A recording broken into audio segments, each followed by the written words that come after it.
everyone, so here is a video I did recently. It's for one of my bestie friendsies, and she wanted something a little different for Christmas, so I decided to do a full video. I have done numerous videos, I think there's about 5 in total, of the different stages of doing a full set of nails. So lots of people asked to see a full set of nails start to finish, so here it is. I've had to do it in numerous different videos. First of all, it makes it easier for if you want to come back and just watch a section. Also, to try and upload a huge video on YouTube is a bit of a pain in the bum, so if I do it in loads of little videos, it's a bit easier for viewing. You can kind of dip in and out, and it's much easier for me to upload. So first of all, my friend, she is a tattooist and quite artistic with her hands, so there is a bit of transfer and pigment and stuff left on her hands, so that's what those marks are. You'll notice there's a tiny bit of clear polish left on her nails from her putting it on, but as you can see, I'm going to be buffing and filing that all off. So I'm starting off, I've come in, I've sanitised my lady's hands and my own, and I'm coming in with my cuticle pusher, and I'm clearing off all that dead cuticle and dry skin and everything that has moved up the nail as the nail has been growing out. Remember, whenever, especially when doing a new set, you need to go down as much of the nail as possible, because obviously as the nail grows out, tiny little bits of skin and stuff kind of grow out with it. So as you can see, when you're kind of scraping up and down that nail, you can see that a lot of that kind of dead skin comes off. I'm then going to use my diamond cuticle bit, and this is from Hazel Dixon. This I'm using on an extremely low setting. I'm putting absolutely no pressure on. I am just gently buffing along near the cuticle line, just to make sure it's super smooth and getting in all those little nooks and crannies. So I do this first of all with my file in forward. So I go from the centre of the nail to the left and down that side wall, and then when I want to do the other half of the nail, I switch my efile into reverse. Otherwise you won't be properly buffing the surface if you do it all in the same direction.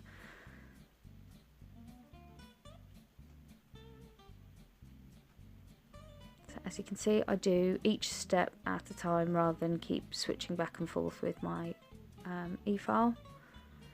And this is the first time you'll have ever really seen me using an efile on my YouTube channel. A lot of people ask for it, so this will probably be one of the only videos I share it with, and this is my prep video. Obviously, I encourage everyone to get correctly trained when using an efile. I do get people comment, oh, I'm just using it on myself or friends and family. The damage that can be done with an efile, even a cheap £20 one off eBay, is quite terrifying. So please, if you're going to use these, make sure you are fully trained and accredited to use them. And then I'm coming in, I've reversed my file and then doing the other half of the nails, just to make sure you get all of that debris off the nail. Because this is often where, like, a lot of people will ask, oh, I'm getting lifting, or I'm getting problems with you know, my acrylics lasting. The majority of it, I mean, obviously your application has a say in it, but the majority of problems I see can be fixed with really thorough prep. So I encourage you to really kind of perfect your prep, learn from numerous different people. I regularly do skill building courses with various different people, and you'll learn little tricks from everyone differently on how to get the perfect prep to make sure that your nails are lasting a long time.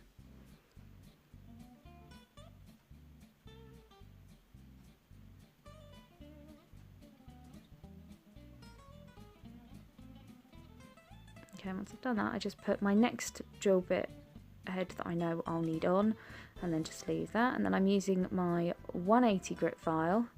So this is a file for natural nails, and I'm going to file off the majority of the free edge. So I'm coming in from the side walls.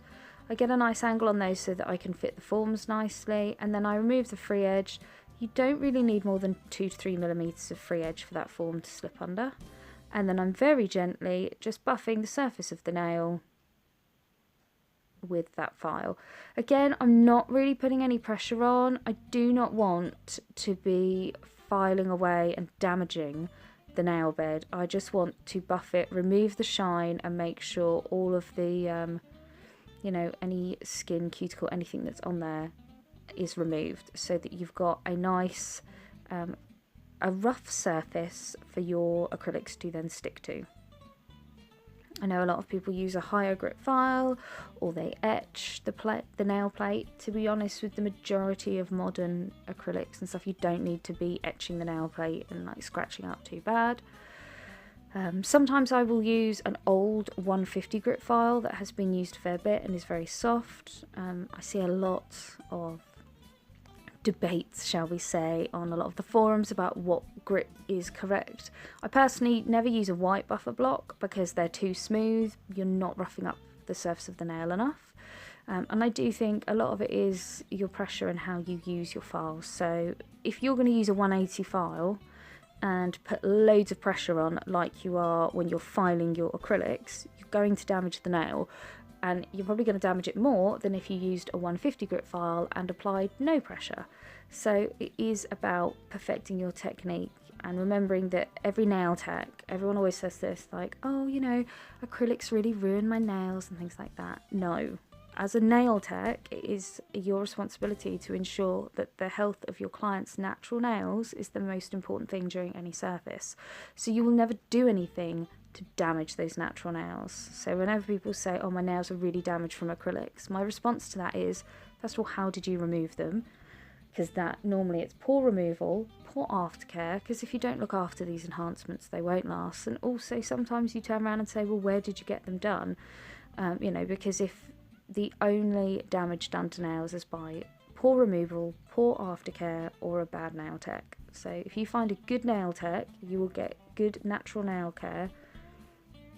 And as you can see, I am just buffing very lightly over the surface of that nail. I'm putting no pressure on, I'm just buffing, removing that shine. There's no etching, I'm not thinning the nail plate.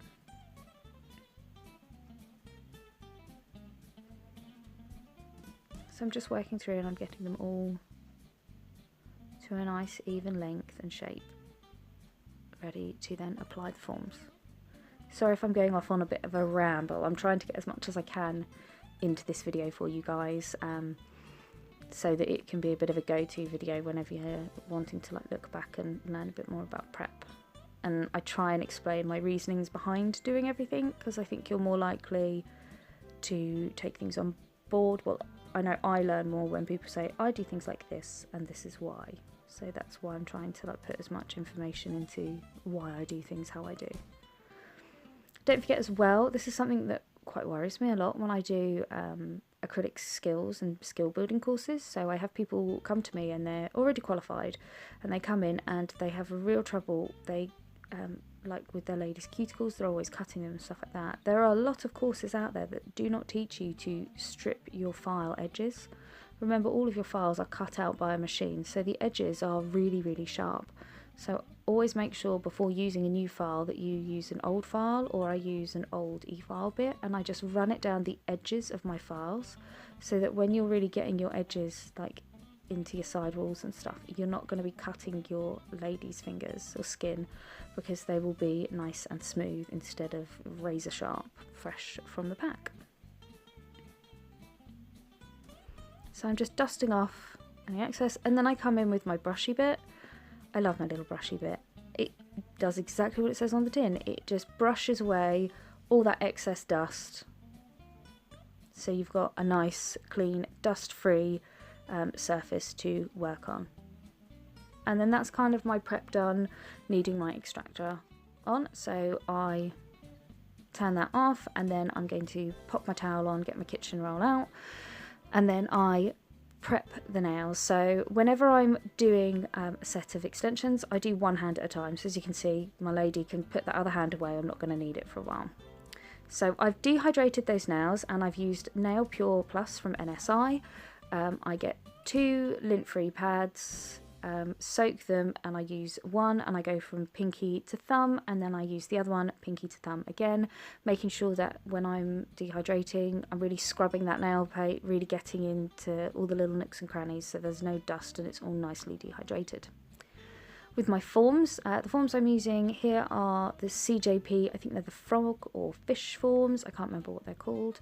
I double these up because they're just a little flimsy on their own, but when you put two together you'll get a much more solid form.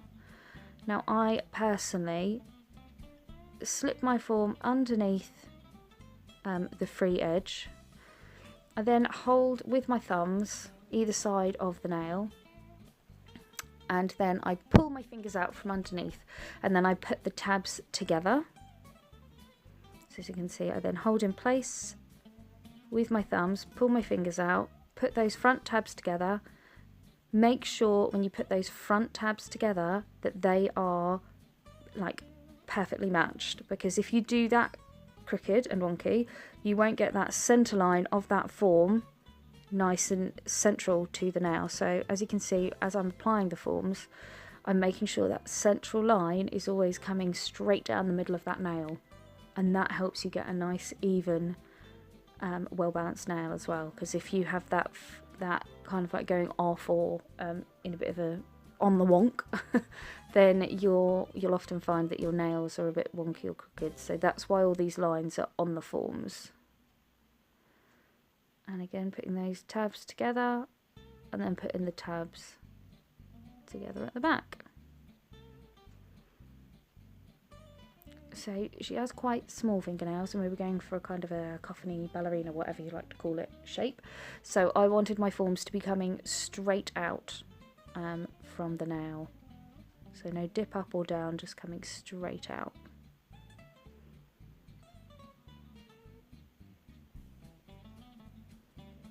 And I closed the end because I knew that obviously she's not going to be working to the end of the tip, to the end of the form. We're going to be using about half the length of this form to create the nail, so I didn't need to leave it open. Obviously if I was working to the end of the form, I'd have left the end a little bit open, because obviously coffin ballerina has like a square end.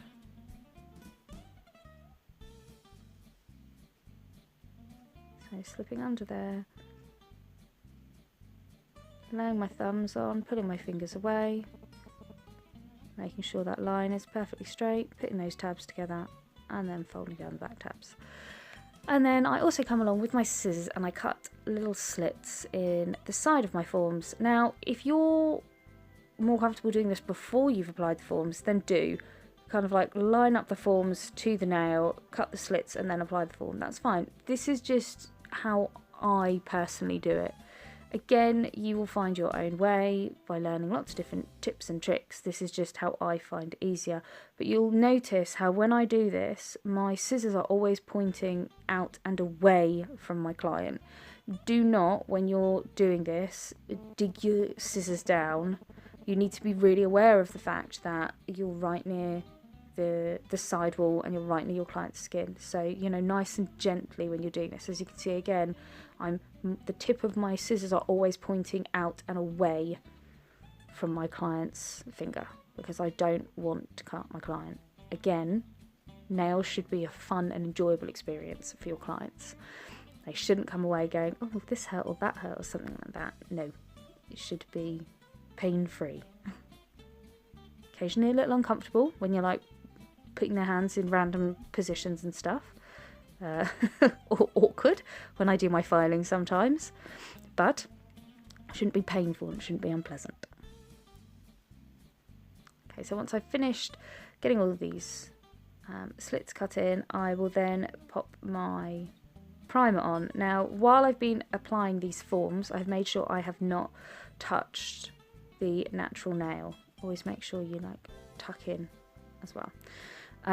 If you have been touching the natural nail loads, then you will need to dehydrate the nails again. The reason I dehydrate the nails before putting the forms on is because obviously once you've got those forms on, it can be a little awkward to then sit trying to dehydrate the nails. So that is the first video in this series done, guys. I hope you've enjoyed it. This is my natural nail prep. So hope you can tune in. All the links are below for the other videos. And thanks for tuning in. Bye!